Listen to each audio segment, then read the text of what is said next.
Habitat du Gard est le premier bailleur social du département. C'est l'émanation du Conseil général du Gard, puisque nous dépendons de la collectivité départementale. 72% des familles gardoises ont des revenus qui leur permettent d'obtenir un logement social. Aujourd'hui, dans ce département, on produit du logement social grâce à l'aide du Conseil général et de la région. Le président Bourquin et le président Alary ont très bien compris que s'ils ne finançaient pas le logement social, nous allions droit vers des graves difficultés pour pouvoir produire du logement pour les Gardoises et les Gardois. Habitat du Gard travaille évidemment avec le Conseil général du Gard et à ce titre-là, on a une compétence départementale et on souhaite s'installer encore plus dans les communes et les communes de petite taille également. Nous rencontrons le maire de la commune ou son conseil municipal très en amont d'un projet. Soit c'est lui qui nous le propose, soit c'est nous qui avons une opportunité. Et nous travaillons main dans la main avec la mairie, avec le maire. On définit ensemble les besoins, donc que ce soit des besoins en termes de typologie, de type d'habitat, les besoins architecturaux, parce qu'on veut vraiment s'intégrer dans la commune. Ce qui me paraît important, c'est que Habitat du Gard me permet d'abord d'assurer une proximité, aussi bien une proximité humaine qu'une proximité technique, en participant à toutes les réunions de chantier auxquelles je suis régulièrement invité. Il me paraît très important de suivre toutes les étapes parce que les dossiers sont un peu longs à mettre en place, mais ensuite quand on rentre dans la réalité du chantier, il est important aussi d'en suivre toutes les étapes. Et vraiment, je remercie Habitat du Gard de m'offrir cette proximité. Habitat du Gard est une belle et grande entreprise avec plus de 320 collaborateurs. Notre budget est de 166 millions d'euros, donc un des plus gros budgets du département, avec 80 millions d'euros qui sont injectés dans l'économie de ce département.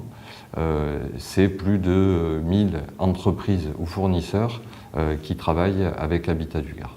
L'objectif que j'ai assigné est que ce soit des réalisations à taille humaine, qui soient complètement intégrées et en harmonie avec l'urbanisation dans laquelle on se trouve, qu'une prépondérance faite depuis 2-3 ans à des projets environnementaux, c'est-à-dire qu'on est très en avance en termes de logement social sur les normes environnementales proposées au sein de nos constructions.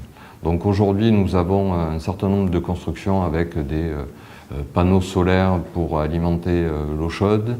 Nous avons construit notre premier résidence logement en BBC. Nos locataires sont des personnes qui sont déjà en difficulté financière.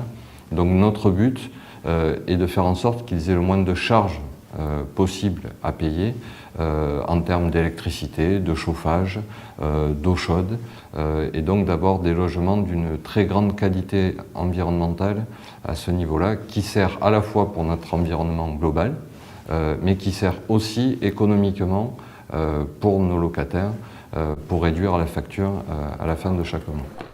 L'idée du projet était que les futurs habitants et résidents puissent participer à la vie de quartier et puissent s'approprier les lieux.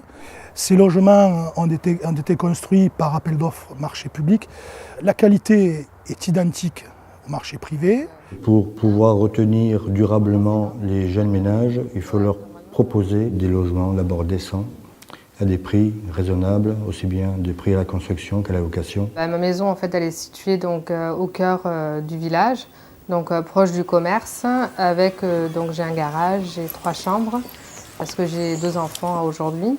Ça rentre tout à fait dans mon budget sur lequel d'avoir une petite maison neuve et de pouvoir me rapprocher de ma famille sur le lieu de Junas me convient très bien. Ces différents types de projets vont de la réhabilitation de patrimoine existant, soit dans des petites communes qui ont un patrimoine vieillissant et qu'ils souhaitent réhabiliter, soit de la construction neuve, donc sur un terrain qui nous est proposé. Et cette construction neuve, nous pouvons la faire sous 2 formes. La première forme concerne ce qu'on appelle la maîtrise d'ouvrage direct, c'est-à-dire c'est Habitat du Gard avec ses chargés d'opération et ses équipes en interne qui construit et élabore le projet du début à la fin. La deuxième, on nous propose de travailler avec des promoteurs privés c'est le système de la BFA, la vente en état futur d'achèvement. Et en accord, là également, avec le maire de la commune, nous signons un contrat de réservation et ce projet est fait par le promoteur qui nous livre ensuite clé en main le projet. La commission d'attribution est composée d'administrateurs qui sont élus par le conseil d'administration, avec le maire de la commune concerné par le projet, et étudie un certain nombre de dossiers. Il y a un travail de fond qui est très lourd et qui est assumé avec transparence, écoute et une vision très sociale de la part de nos administrateurs au sein de la commission d'attribution. Donc en fait, c'est par ici. Alors vous savez, depuis 1923, Habitat du Gard assure, une fois qu'il a livré ses logements, le suivi de ses locataires. Chaque année, nous mettons 10 millions d'euros d'investissement pour rénover, réhabiliter, rafraîchir, rendre plus harmonieux notre patrimoine. Aujourd'hui, dans ce département, nous avons 13 000 familles qui sont en attente d'un logement social. Nous attribuons sur l'ensemble du département du Gard 3 400 logements sociaux par an. Habitat du Gard, c'est en gros 1200 logements sociaux. Effectivement, Habitat du Gard doit être proche de ses élus de façon à ce qu'on puisse construire dans chaque commune du logement social adapté à leur population. Merci bien. Au plaisir. Au plaisir. Et je te souhaite de vivre le mieux possible dans ce nouveau quartier. Je suis ravie.